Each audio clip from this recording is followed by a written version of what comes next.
Hi there, students. So I want to give you a sense of how I set up this still life and what you want to keep in mind while you're doing your own.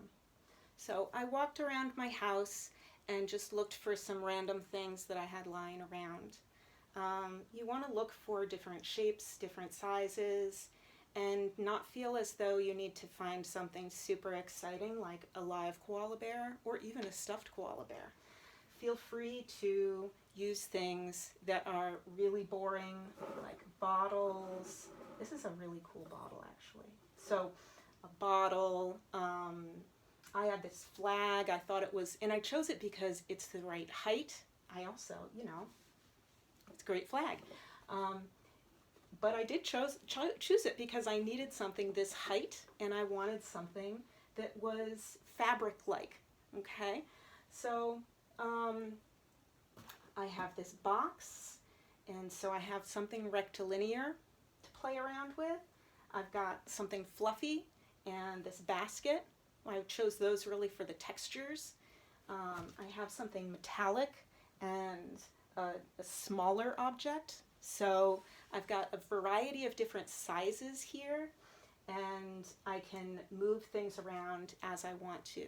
One thing that I think is helpful for this first still life is to have a blank wall behind you, or even a white sheet, or something that's a continuous pattern, like a towel or a sheet or even a sweater can work.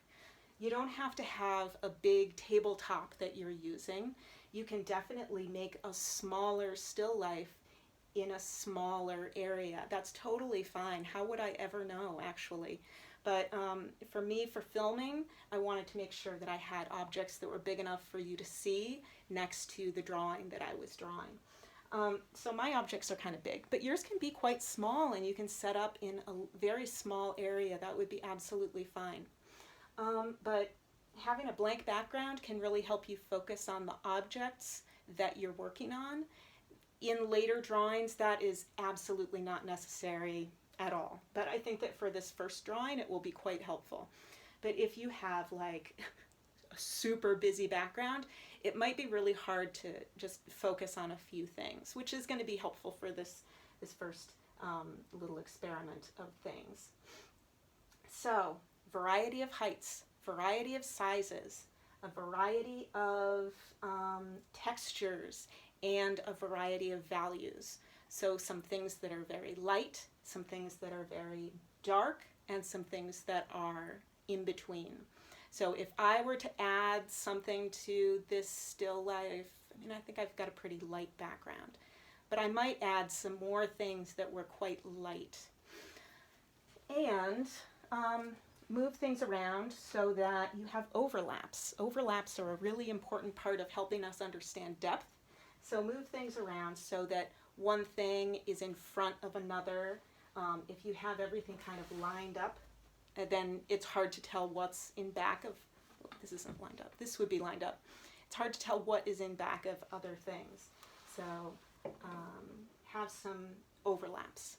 And for the most part, that is it, okay? But just because I have mine against a blank wall and large objects that you might even use in a classroom, use whatever you have. If you can make a beautiful drawing out of a piece of paper towel, a mug, and let's see, a cereal box, and an old sock. Decide what you want to do. As long as there's variety in all of those ways, go for it, okay? So I hope this little narrative of how I set up my still life helps you set up yours.